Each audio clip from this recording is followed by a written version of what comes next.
Moïse Nyarugabo, je rappelle que vous êtes avocat, ministre, sénateur et député honoraire. Vous êtes également cadre du Front commun pour le Congo. Joseph Kabila est à Goma et consulte les forces vives sur la crise sécuritaire. Globalement, que pensez-vous d'abord de ces consultations menées par l'ancien président de la République? Est-ce une bonne initiative selon vous? Merci, madame. Je note d'abord que le président Joseph Kabila vient de passer 6 ans et demi, à peu près, après qu'il a cédé le pouvoir par une alternance pacifique, historique, inédite. Mais ça faisait aussi plus d'une année qu'il a été obligé de quitter le pays et se trouver en dehors. Après tout ce temps de silence, mais en fonction de l'évolution de la situation du pays, il a décidé et annoncé qu'il va rentrer au pays par la partie orientale et c'est ce qu'il a fait. L'objet de sa venue est double. D'abord, c'est de compatir, réconforter, marquer sa solidarité, exprimer sa sympathie à l'endroit de la population de cette partie du territoire qui vit dans sa chair le conflit et qui est totalement abandonné par le gouvernement central. Mais la deuxième partie, ou le deuxième objet, c'était exactement d'organiser les consultations.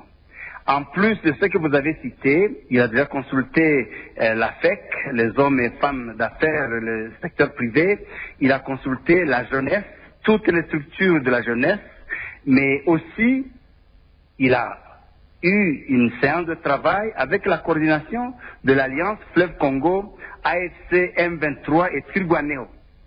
L'objectif, c'est d'écouter. Il le dit à qui veut l'entendre, c'est de s'informer, c'est d'apprendre, afin de contribuer efficacement à la recherche de la solution à la crise. Parce que la crise existe, elle est là. On ne peut pas s'en cacher. Mais aussi à la recherche de la paix et à la fin de la guerre. Voilà.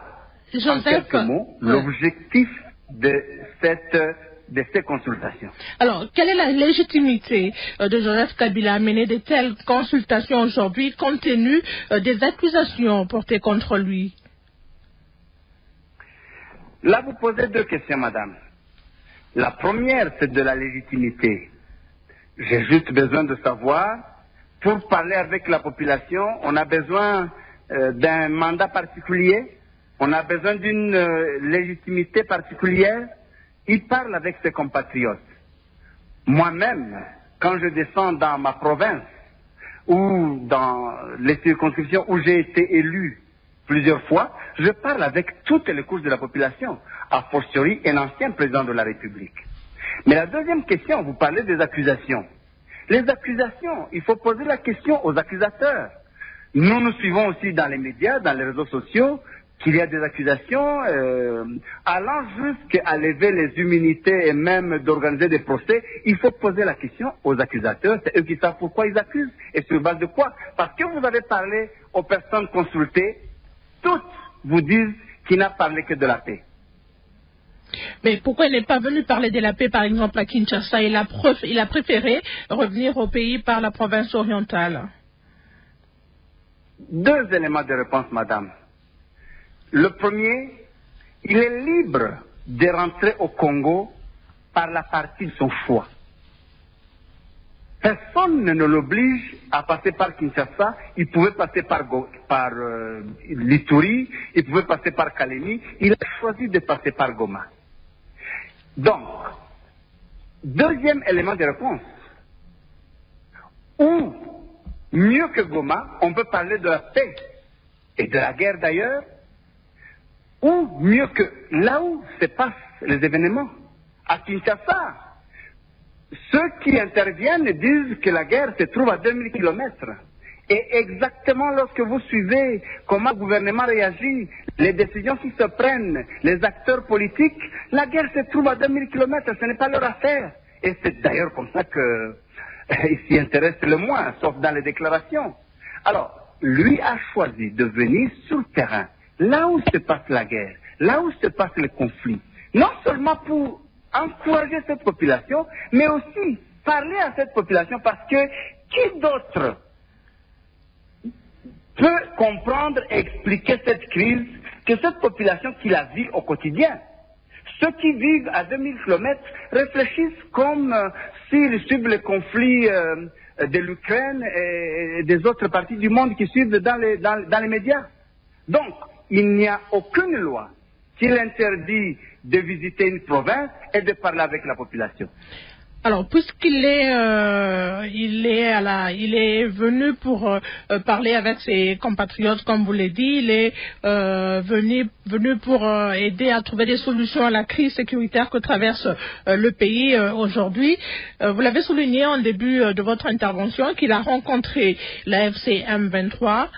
Leur a-t-il demandé, par exemple, de déposer les armes, d'arrêter cette guerre pour que la paix revienne dans le pays? Cela n'est pas la seule façon de mettre fin à la guerre. Ce n'est pas seulement en demandant à l'AFC M23 et Twirwaneho de déposer les armes. Il y a beaucoup d'autres possibilités.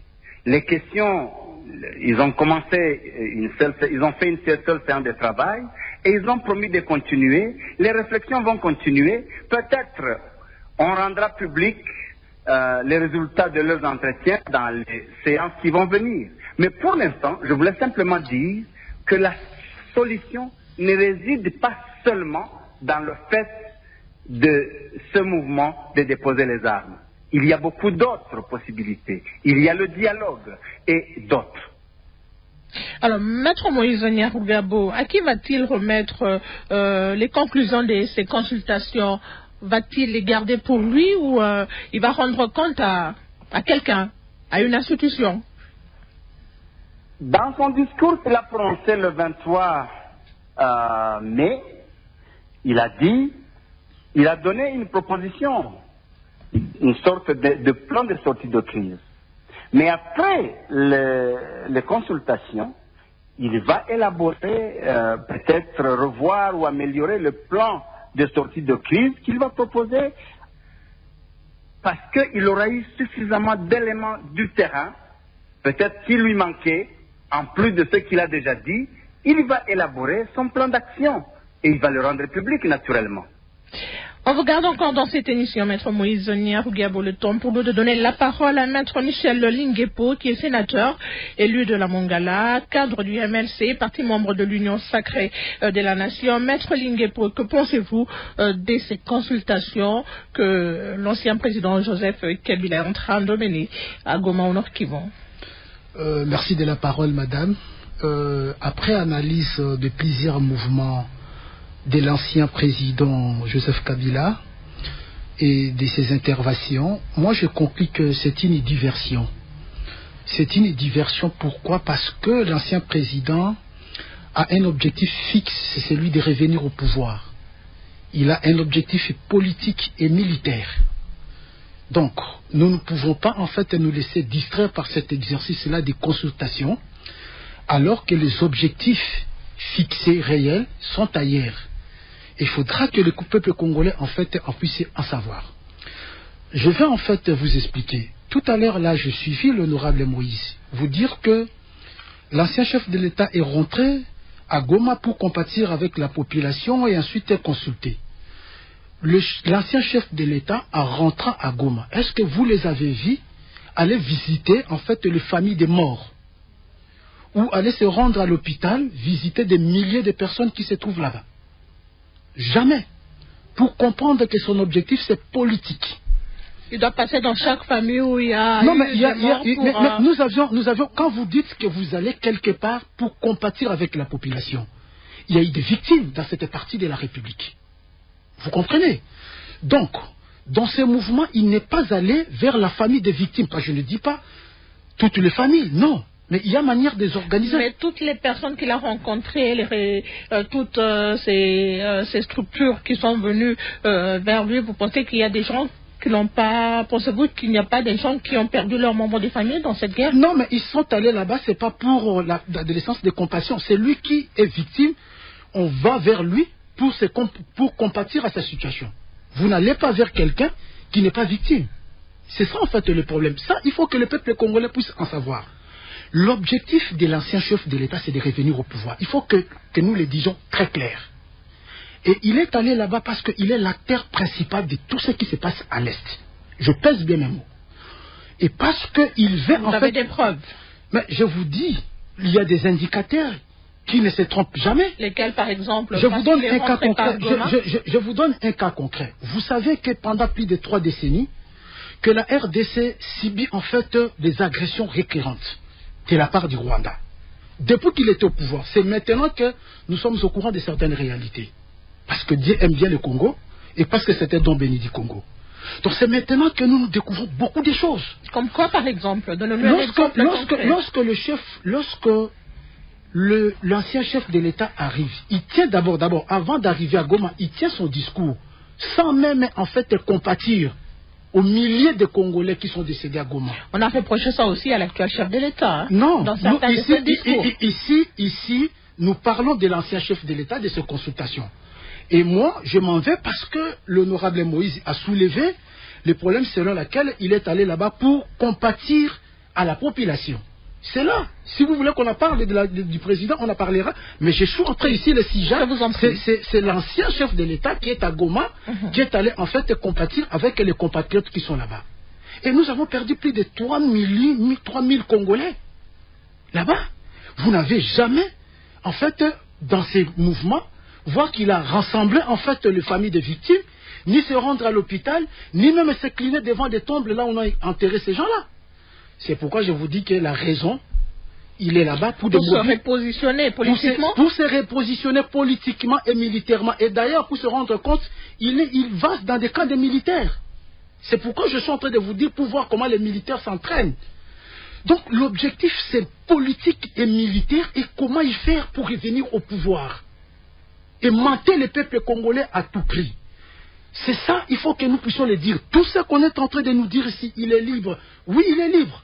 Il est libre de rentrer partout où il veut, mais il est libre aussi également de rentrer là où il se sécurise. Vous pensez qu'il n'a pas une contribution à apporter pour... non, c'est comme un criminel c'est comme un criminel qui revient sur le lieu des crimes. C'est ça en fait les problèmes. Il faut les résumer dans ce sens-là. Ça n'a rien à voir avec la contribution. La contribution, c'est qu'il est là. On n'a pas besoin de sa contribution. Alors qu'on parle de cohésion nationale. Écoutez, si c'est un Congolais, si réellement il est Congolais, il est lié par la loi des anciens chefs de l'État. Vous comprenez? Il est lié au devoir de réserve. Il est lié à la dignité. C'est un conseiller permanent de la République.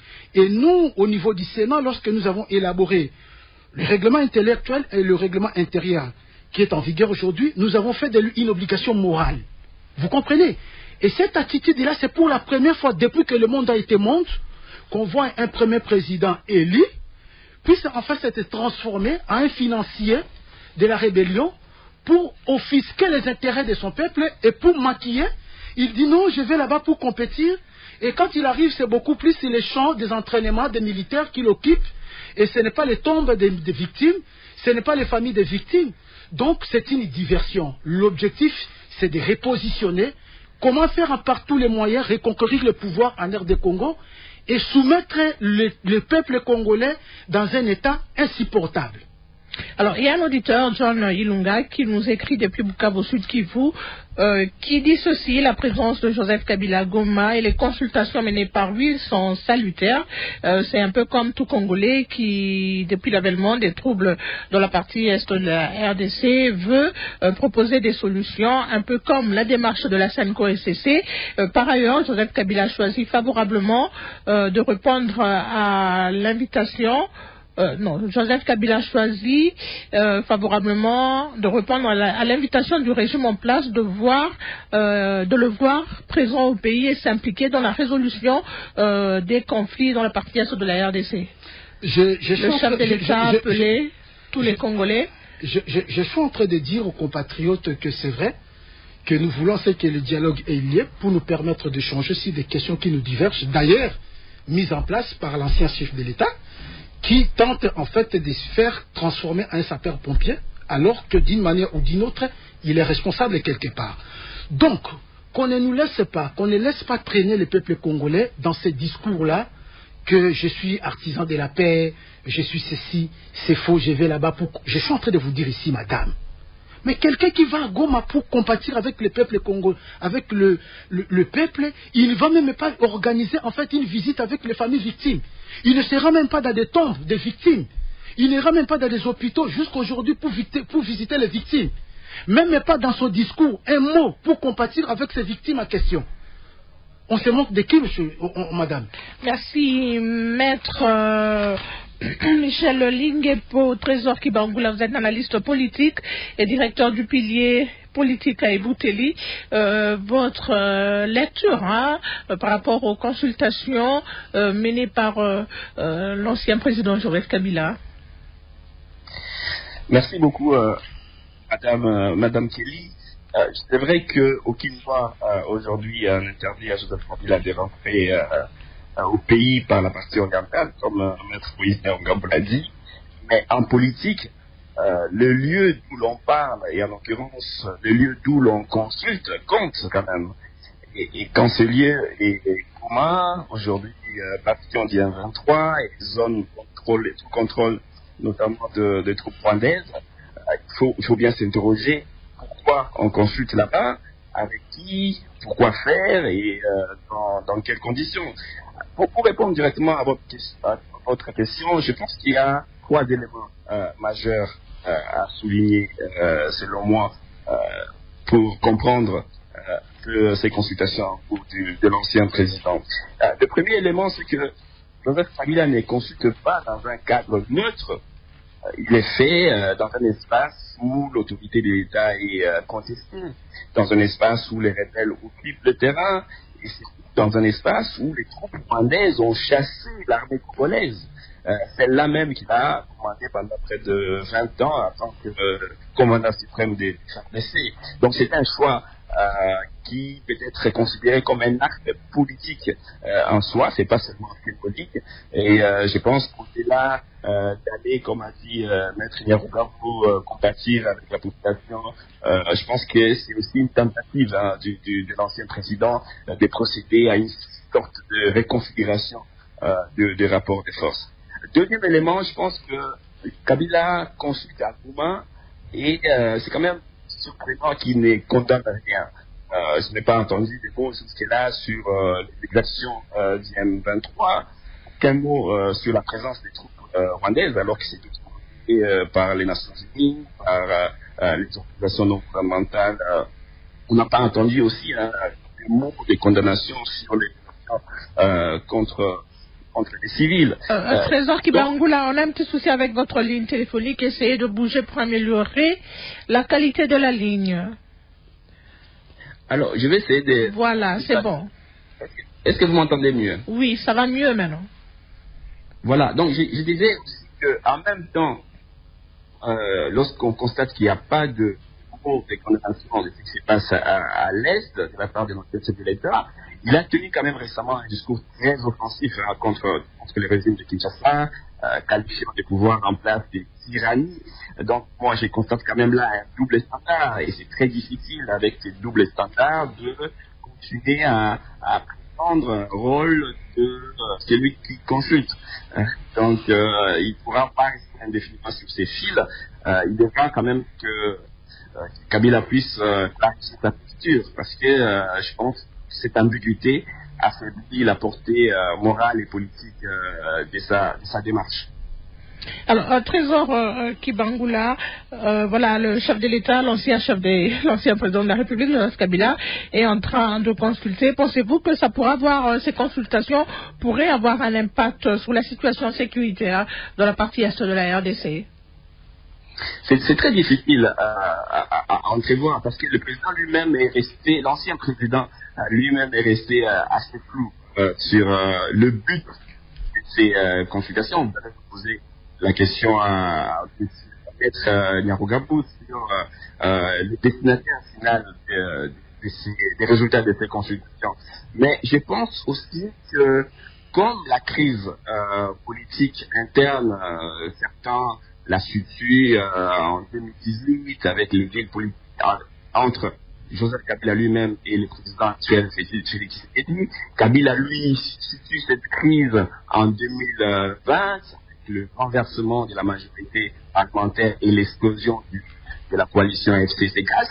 Donc, cette crise politique n'est plus adressée, n'est plus vraiment dans l'agenda diplomatique aujourd'hui, avec tous les processus de médiation qui sont en cours, que ce soit à Doha, que ce soit à Washington. On ne parle pas de la crise politique interne. Peut-être Joseph Kabila a fait démontrer par ses consultations et surtout par sa présence à Goma qu'on peut essayer de répondre aux revendications de Kigali ou du M23. Il faudra aussi commencer à regarder la question, la dimension politique de cette crise.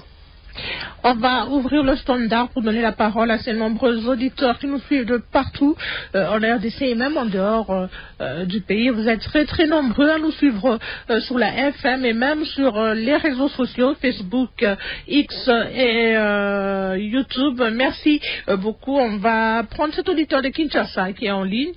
On l'écoute puis on revient au studio pour la suite de notre émission. Chico Bassa, je vous appelle ici à Kinshasa.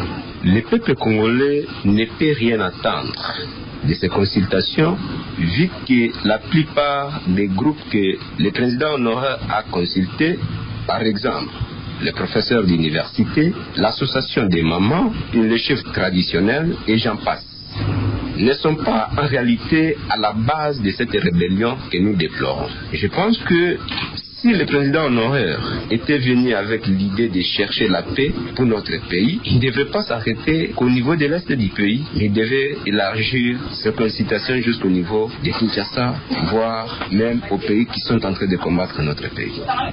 Maître Moïse Rugabo, réaction. Madame, je suis content que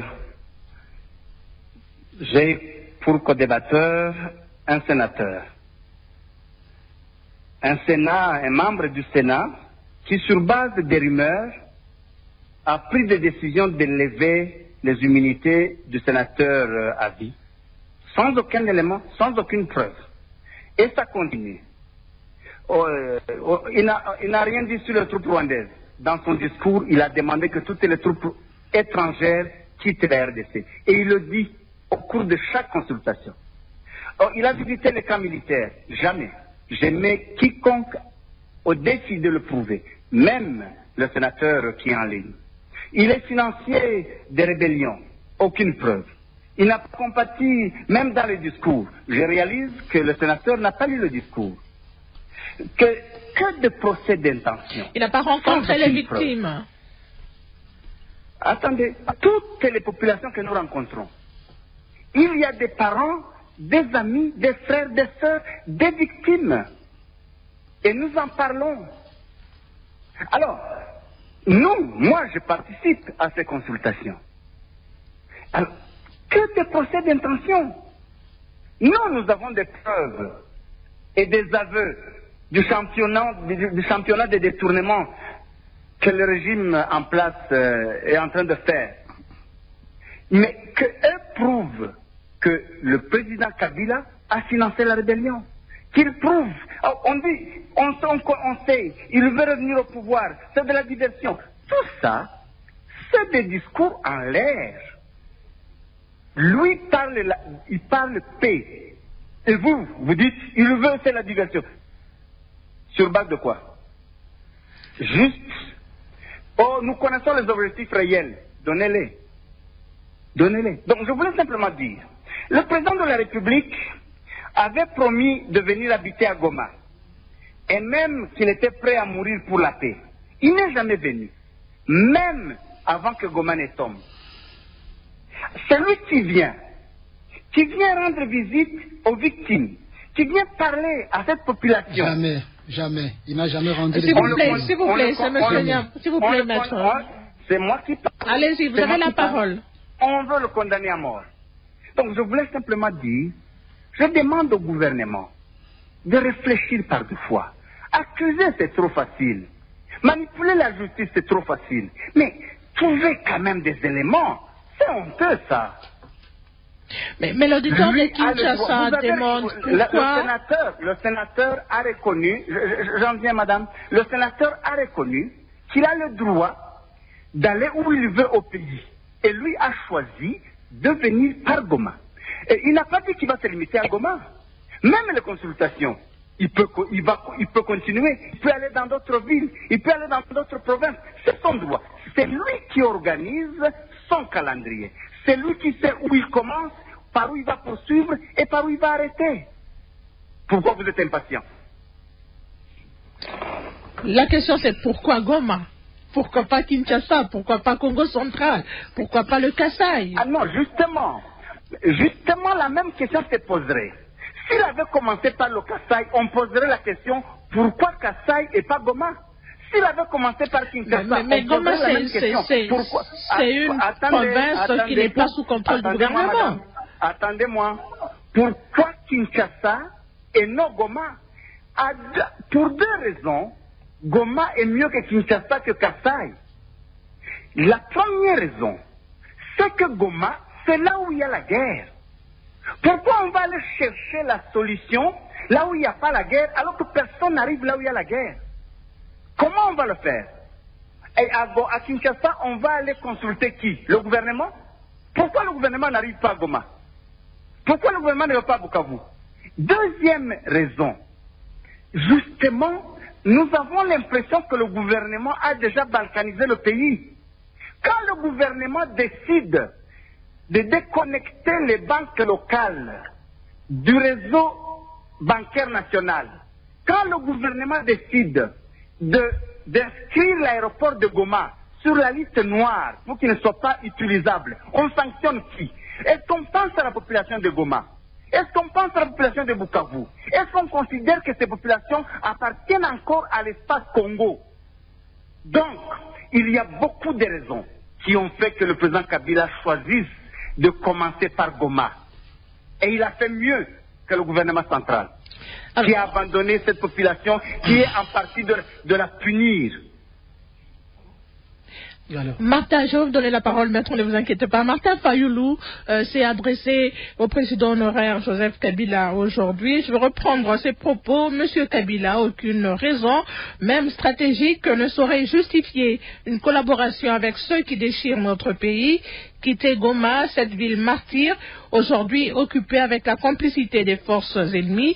L'histoire ne pardonne pas les trahisons, encore moins celle à la patrie. Votre réaction, maître Moïse?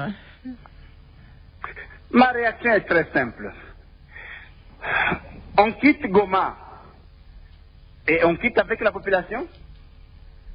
On fait comment?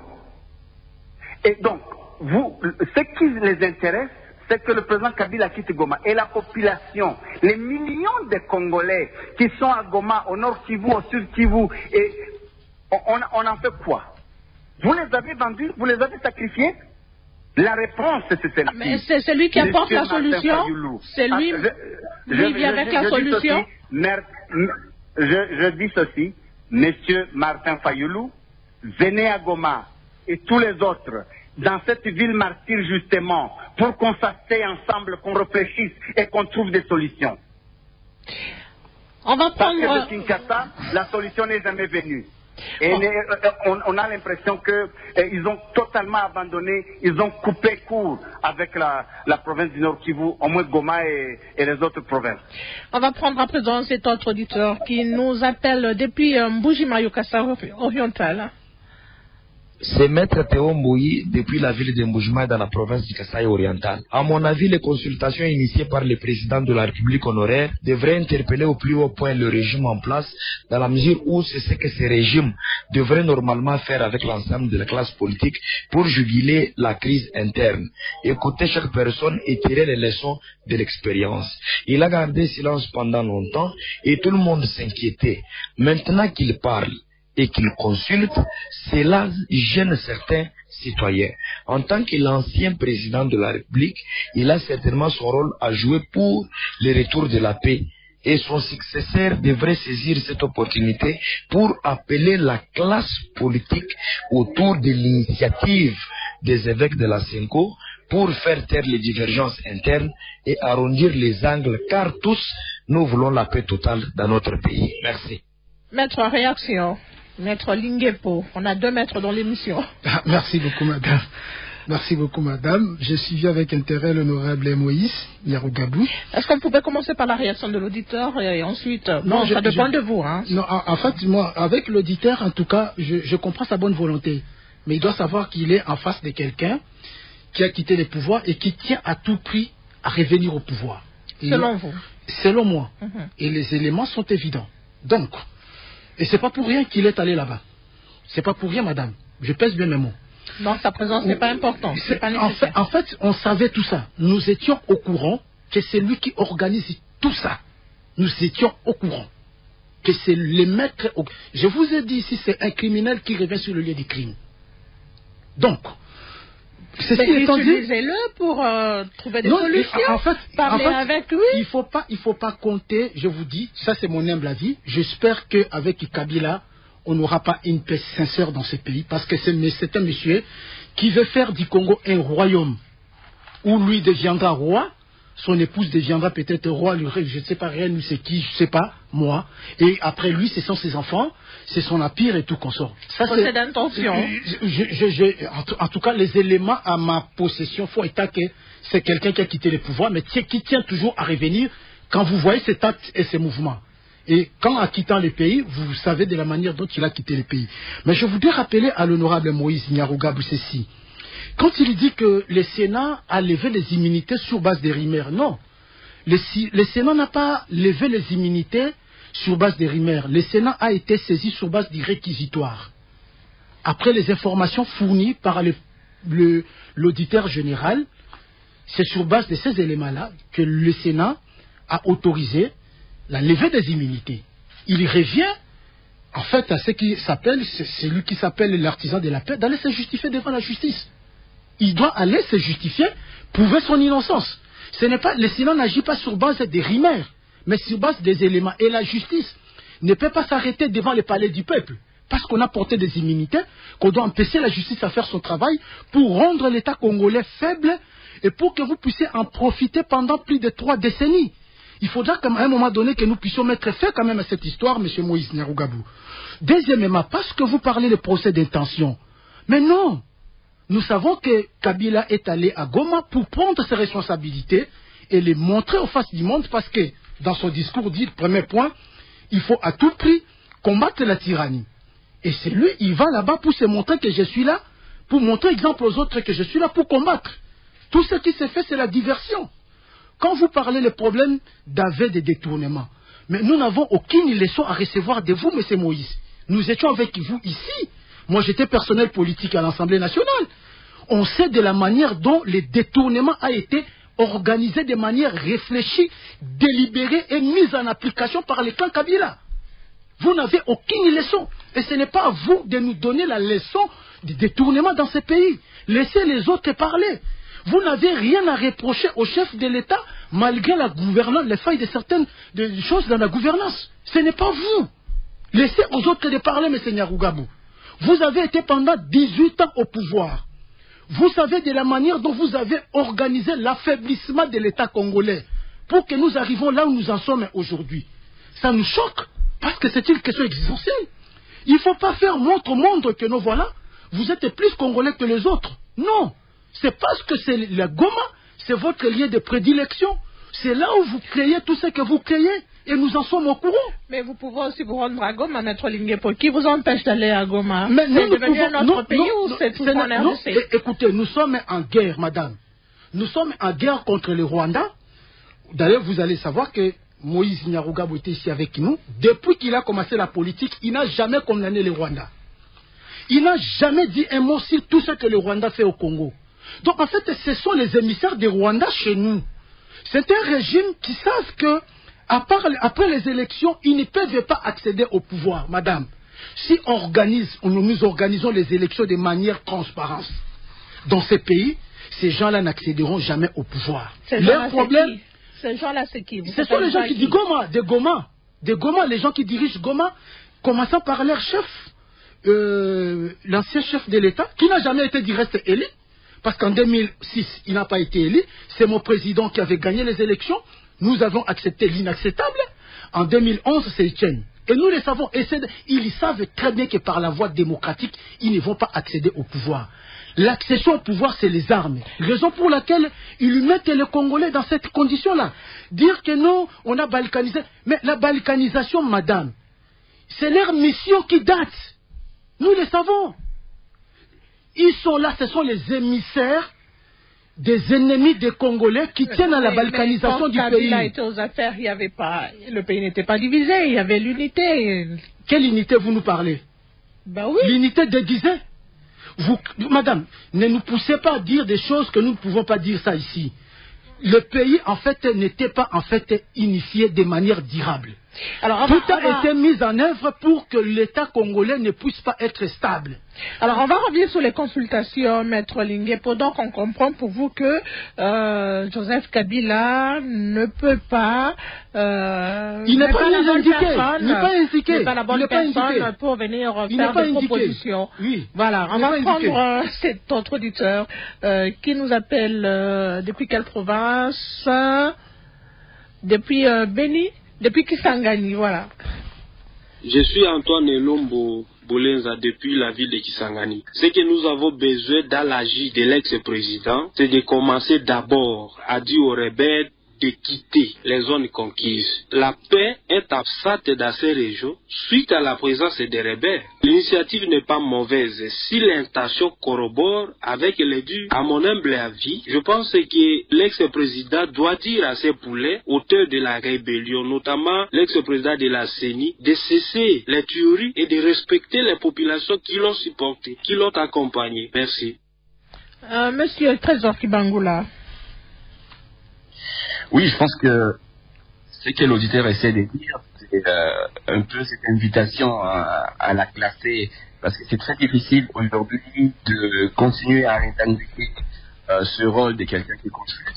En même temps, on tient tous les standards, on frappe fermement les régimes de Kinshasa et on semble ménagé quand même le 1-23. Donc, on a besoin de classer et de visibilité sur la stratégie de l'ancien chef de l'État. Mais ce que je note aussi, c'est quelque chose de très intéressant, c'est ce qui révèle d'ailleurs ces débats entre un proche de Kabila, et on rappelle, on l'a rappelé ici, Kabila est soupçonné par les pouvoirs de coalition avec les 23, et en face, on a un sénateur de la majorité, ils sont quand même en train de discuter.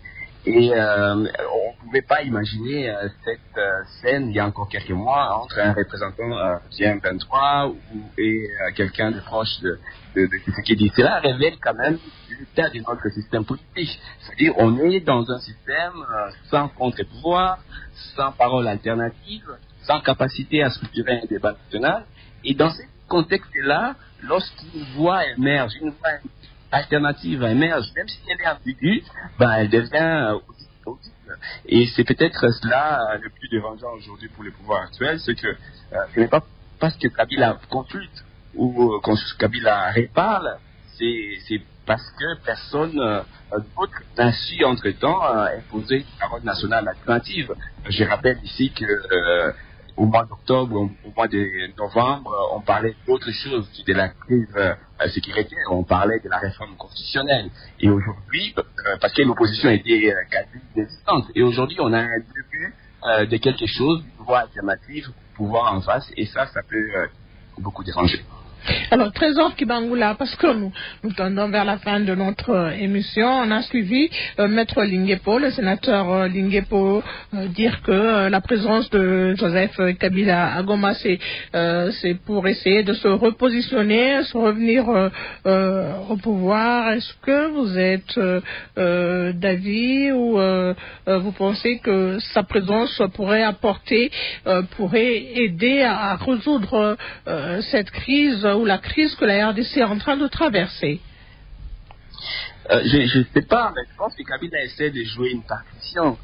Pour l'instant, on ne sait pas encore ce que ça va donner.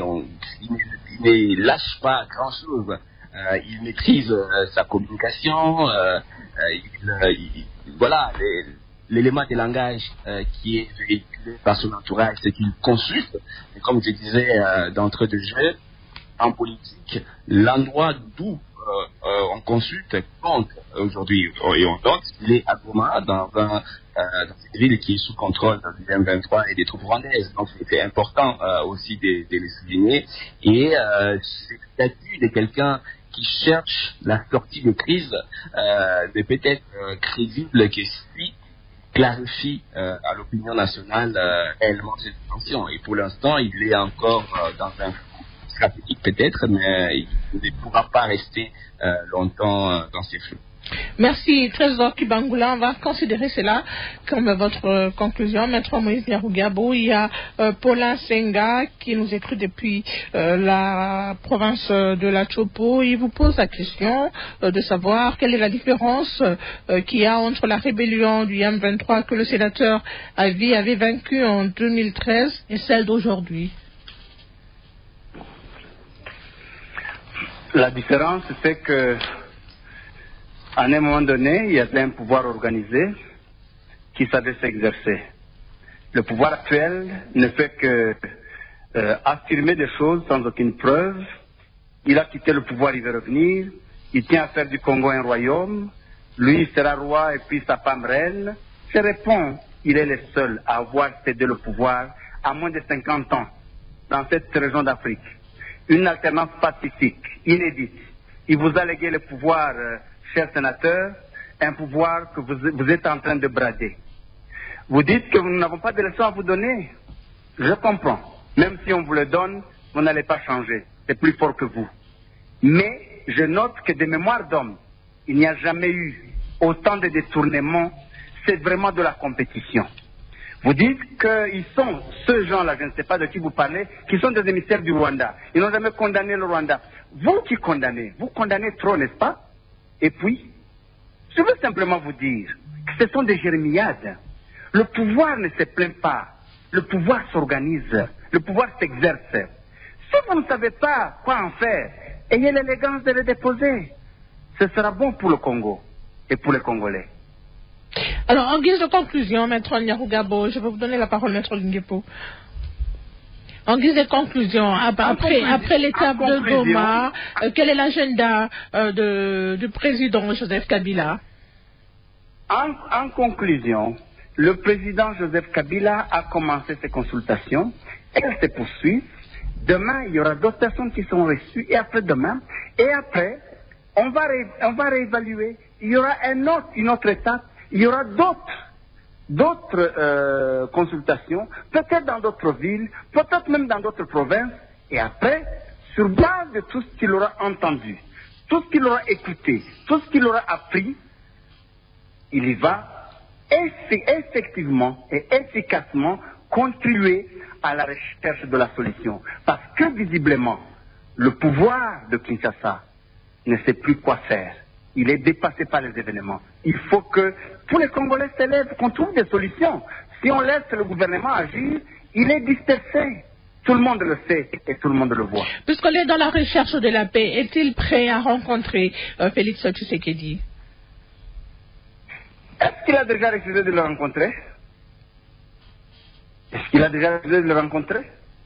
Pourquoi pas? Parce que c'est un compatriote. Il est en train de rencontrer des compatriotes. Tous les autres compatriotes qui aiment passionnément le Congo, qui n'aiment pas seulement les billets verts du Congo, qui n'aiment pas seulement la richesse du Congo, qui n'aiment pas seulement les biens que le Congo offre, mais qui aiment vraiment le Congo, parce qu'il y a beaucoup de gens qui disent qu'ils sont patriotes, qui se vantent qu'ils aiment le Congo, ils n'aiment que la richesse du Congo, qu'ils lui arrachent d'ailleurs, que le Congo ne leur donne pas, qu'ils lui arrachent, qu'ils lui volent. Ceux qui aiment passionnément le Congo, il est prêt à le rencontrer, à discuter et pour trouver la solution et sauver le pays. Merci, Maître Moïse Nyarugabo. Je rappelle que vous êtes ministre, sénateur, député honoraire, également cadre du Front commun pour le Congo. Vous accompagnez le sénateur Joseph Kabila dans ses consultations. Maître Michel Linguepo, votre conclusion. Hein? Les conclusions, en fait, je suis très content de la réponse de l'honorable Moïse, qui dit que le M23 d'hier, parce que le pouvoir était organisé, aujourd'hui le pouvoir n'est pas organisé. C'est ça sa réponse. Donc, apparemment, c'est comme si le cahier de charge du M23 demeurent et qui sont allés rejoindre en fait le M23 pour poursuivre en fait l'exécution ou la mise en œuvre des cahiers de charges du M23. Parce que ce qu'il dit là, le pouvoir d'hier était organisé. C'est en fonction de cela que le M23 avait rendu les armes. Non, c'est faux ce qu'il dit là. Voyez-vous que ce sont les argumentaires qui ne tiennent pas. Donc la réalité est ailleurs. Kabila, avec ses collaborateurs, tiennent à revenir au pouvoir. Moi je dis au peuple congolais, réveillons-nous. Le Congolais, le Congo, ce n'est pas un patrimoine privé de Kabila. Il lui a interdit de revenir au pouvoir? Non, il lui est interdit parce qu'il a cette fête de 2 mandats. Il ne peut plus revenir au pouvoir. Ça, c'est mon point de vue. Il ne peut plus revenir au pouvoir parce que la République a fait de lui sénateur à vie. La République lui a tout donné. Voilà l'ingratitude qu'il manifeste aujourd'hui à l'endroit de la République démocratique du Congo. C'est pourquoi j'en appelle en fait à la jeunesse de prendre ses responsabilités en main. De ne pas en fait se laisser distraire. Parce que notre patrie, notre avenir est mis en jeu. Par ces messieurs, si nous les laissons l'opportunité, en fait, d'évoluer, il reviendra ici et faire de nous ses esclaves. C'est ce que nous sommes en train de suggérer. Tout ce qu'il dit, la paix, c'est faux. Ils étaient à Goma depuis 2006. Et avec Moïse Nyarugabou, qui du reste était le secrétaire particulier de Mouzé Laurent Désiré Kabila, tué par les Rwandais. Aujourd'hui, les gens qui ont tué Laurent Désiré Kabila sont avec Kabila. C'est paradoxe, madame. C'est pourquoi j'appelle au peuple congolais à la conscience. Et qu'il tienne bon avec Dieu. J'espère que tout ira bien parce que le Congo c'était donc béni de Dieu que le monde va nous alléguer et nous allons nous battre pour ça. Alors si aujourd'hui elle rencontre Kabila, tu sais qu'elle dit, vous seriez contre ou Non, moi je dis ceci. Nous sommes à la recherche de la paix, mais par contre nous devons être vigilants parce que l'intention de quelqu'un est connue. Même si vous êtes avec lui, vous partez dormir, il faut dormir avec de vigilance. Parce qu'il peut vous surprendre la nuit. Je dis, mesdames. Merci, maître Michel Ingepo, avocat, sénateur élu de la Mongala, cadre du MLC, parti membre de l'Union Sacrée. Dialogue congolais, c'est fini pour ce soir. Merci à toute l'équipe qui m'a aidé à préparer ce magazine. Guy Maté, Etienne Lissumbu, Benjamin Moudumbi. Merci à Clément Chimanga, Jonathan Fanani et Hervé Voka qui étaient derrière les caméras. La mise en onde était assurée par Billy Betou et Deps Vita. Martin Sebouchangoué a supervisé ce magazine. Présentation et coordination Kéline Kouté. Restez branchés sur la fréquence de la paix.